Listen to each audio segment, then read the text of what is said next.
As ma'am is setting up, I'll just sort of rewind and go back to what we have been discussing so far, and I'll have a question for Sarath here.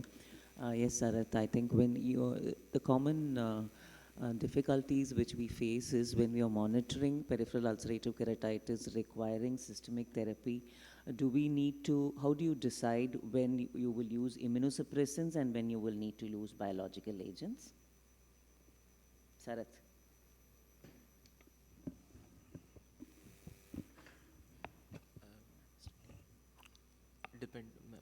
Can you repeat it?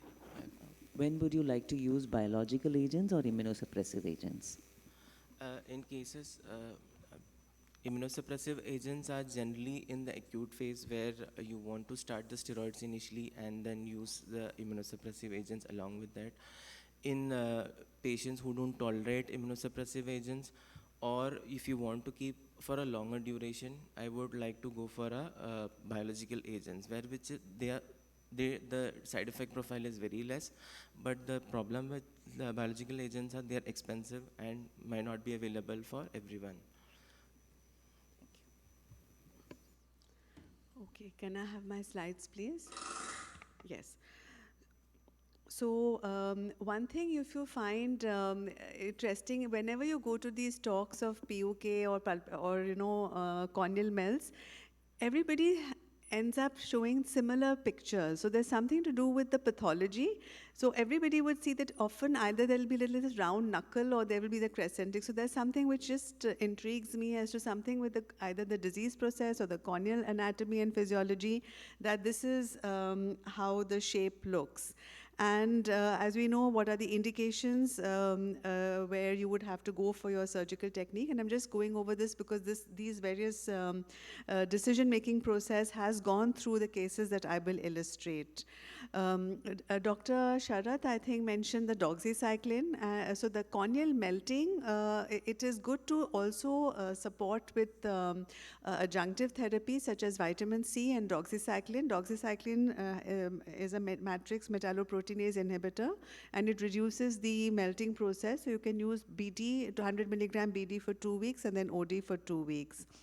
So as I said, clinical evaluation, investigation, planning, systemic disease, comorbidities. Often the patients have diabetes. But if you talk to the endocrinologist, they say, you do what you have to do and we'll control the diabetes. So you have to work close together.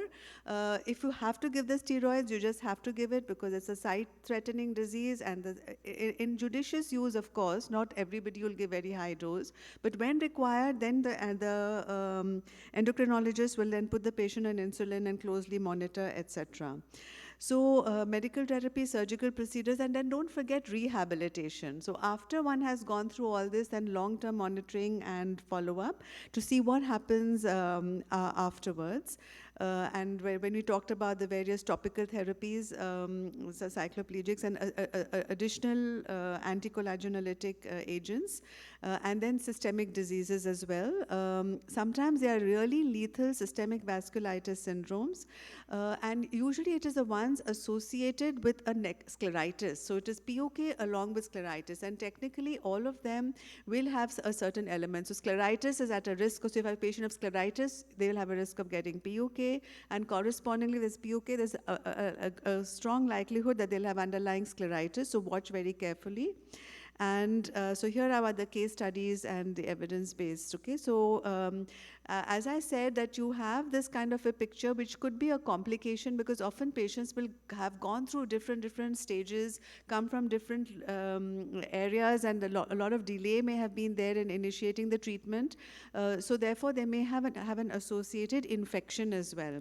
Now let's take this case. This was a 55-year-old unmarried gentleman.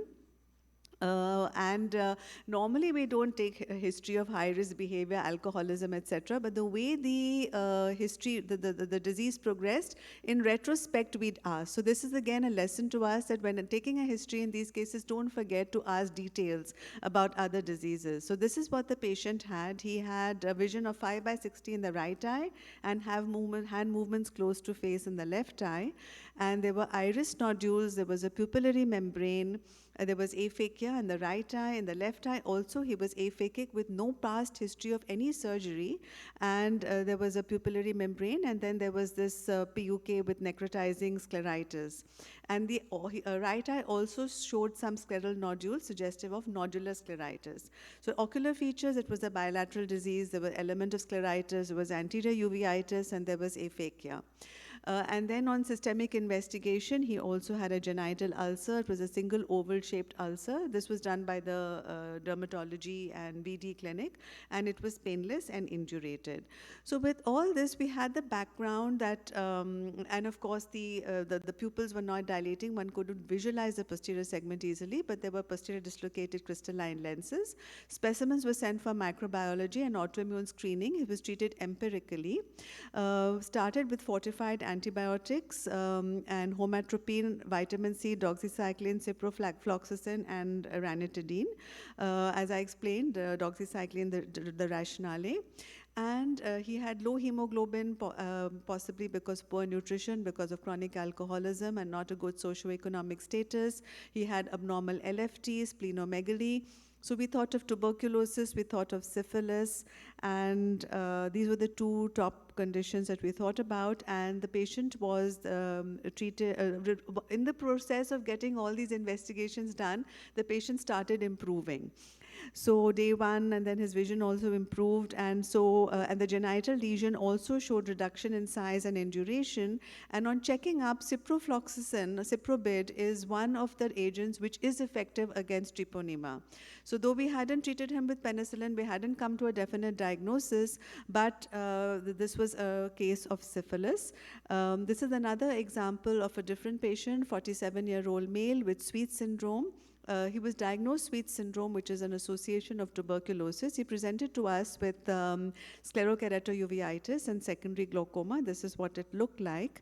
And this is, we started on steroids because it looked very obvious. It was Sweets is an immunologically inflammatory reaction to tuberculosis. But if you really see, there is that little bit of yellowish appearance. So maybe in hindsight, what I said earlier, that 48 hours, just give antibiotics and see how it goes, but we started on steroids straight away and he definitely worsened. And here again, we are cautious. We never start 1 hourly steroids in such cases. We just started a regular 4 times a day, or maybe it was 6 times a day. I don't recall. And in such cases, again, see the patient after 2 to 3 days, because when you're not sure which way it's going to go, see the patient, counsel the patient also that, that it's very important for us to monitor what's going to happen. And you see again after 2-3 days, it definitely showed a worsening, and he progressed to necrotizing scleritis with PUK and exudative RD. He had been given systemic steroids as well. So he progressed. You can see how he progressed so extensively. And then the local lesion was tested. It tested positive for Mycobacterium tuberculosis. This patient has been reported. So basically, he had to be treated with ATT, and he subsequently healed completely without requiring any surgical treatment. Even the exudative RD settled down. This is another unusual case, a 26-year-old female who had a gradually developing whitish opacity and diminution of vision. She gave a history of 5 years. She had intermittent dull pain and redness.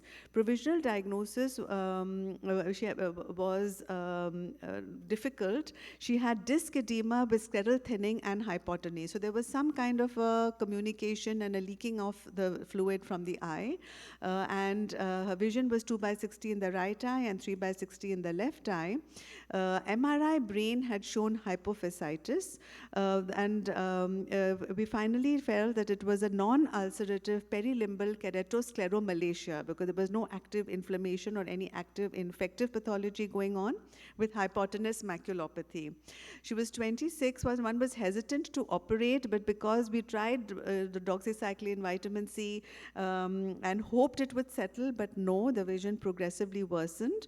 There were cystic spaces with scleral show, and there was progressive hypotonic maculopathy, watched her for about a week or two, and then finally she underwent a bilateral overlay, because here we have a communication, and there was a concern that if you try to do the procedures which had been shown earlier, that you excise and then you operate, there was a concern that you would be in, suddenly have a collapse of the eye during the surgery. So this was the unusual thing in this case, that an overlay corneoscleral patch graft was done, and here that posterior thinning technique which I mentioned, that you bevel it all round, so make the edge thinner so it's easier to tuck in, that helped a lot. This is the video, but I think this is another video of a patch graft for another patient, but I think Dr. Lomi has covered very nicely all the surgical steps. But here I would like to explain, even for a small graft like this, if you feel it is going to be difficult to fit it in, then do a beveling posteriorly. It can appear a little bit difficult, but it's not. And then such cases, you can also just apply glue, because a graft is so tiny that sometimes difficult to suture. So you can just apply glue, and fibrin glue is very physiological. It's no harm if it touches the iris. So you can apply the patch with the fibrin glue, stabilize it, and it works very well. This is how it looks post-op. As you see, nicely integrated. This is just the case of customizing the donor corneal patch, and then you just apply the glue. So this was the sutureless patch graft which we had described long ago, how fibrin glue can help. So you assess, you decide, look at the extent, you look at the options, and then you proceed.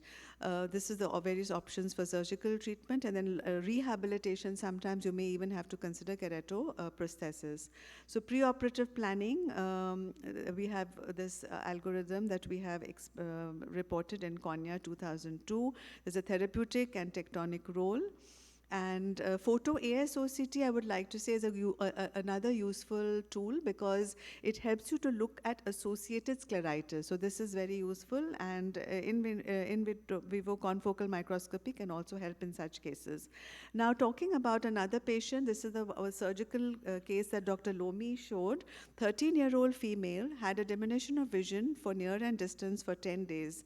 This is worked out by the senior resident. She was associated with redness, mild pain, photophobia, purulent discharge, and both eyes very, very swollen lids. She had been asymptomatic just 10 days back. So here this was 13-year-old child, was absolutely fine, and just 10 days back before she noticed a sudden onset pain, redness, discharge, and diminution of vision. And after 3 days, her symptoms in one eye aggravated. Then she noticed skin ulcers over the palm, leg, scalp, oral mucosa, and genitals.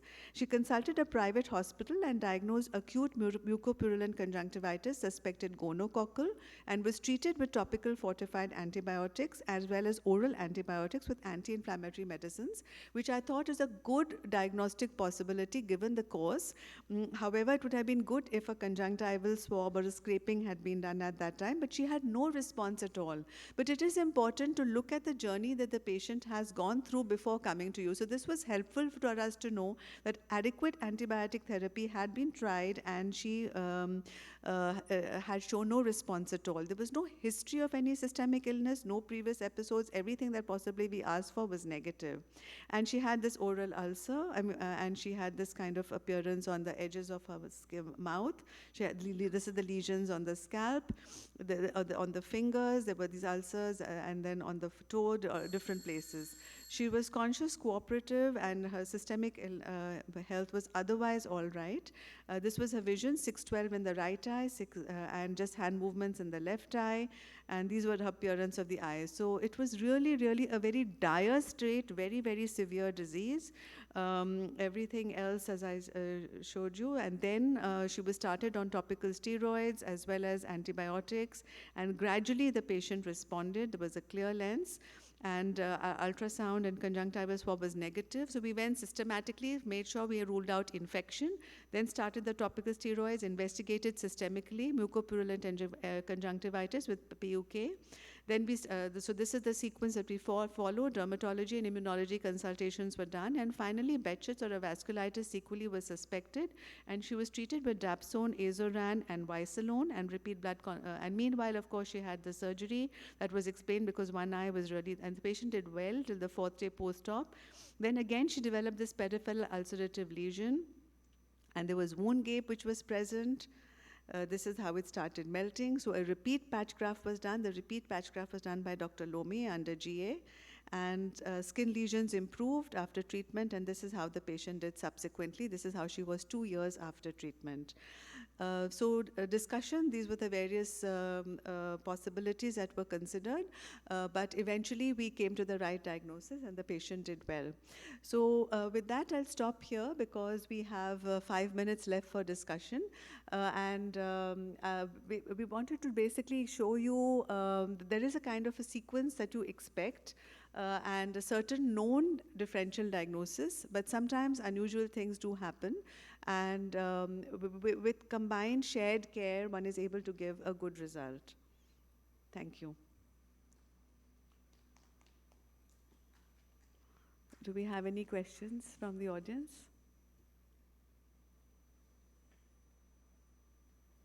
Hello. Very excellent instruction course we all learned here. I have one question regarding the steroids. You told about the dexamethasone. Instead of dexamethasone, you use prednisolone. I think dexamethasone and prednisolone both are potent steroids. And number second question related, can we, if we have a confusion of infection and the immunological type of ulceration, can we give a combination of antibiotic and dexamethasone like that, which are frequently present in the market? Yes, a very good question. Thank you for asking. There's a definite benefit of dexamethasone that it is a solution and prednisolone is a suspension, so one likes to use a solution preferably. Both are potent, but the tendency to produce secondary glaucoma is higher with dexamethasone. But if using dexamethasone, you can use it 4 times a day, and if you're using prednisolone, then one could use it 4 to 6 times a day. We tend to prefer using prednisolone phosphate, which is P-lone, because it is a solution as opposed to prednisolone acetate. The second question is whether you can use both together. Yes, you can use both together. Now, which to start with first? So if you can either start with both together straight away, and yes, if your clinical impression is that you're using the antibiotic only to prevent secondary infection, and actually it is the steroids that are required to start straight away, and the presence that there is an epithelial defect, there could be secondary invasion, and you want to control the surface bacteria, etc., then you can use a broad spectrum antibiotic along with it around, say, 3 to 4 times a day. If, on the other hand, you're suspecting an infectious pathology where you're giving fortified antibiotics, there I would say don't give the steroids for 48 hours. If you feel that the immune suppression effect of the steroids is necessary, give oral steroids, unless you're suspecting tuberculosis. And after that, after the first 48 hours, depending on how the patient responds and whether you have any results of your investigation, then you do have to use both together. And the topical antibiotics you will use for about 1 to 2 weeks, or maybe shift to some gentle corneal epithelium drugs like chloramphenicol. But yes, you can use both together, definitely. Thank you, ma'am.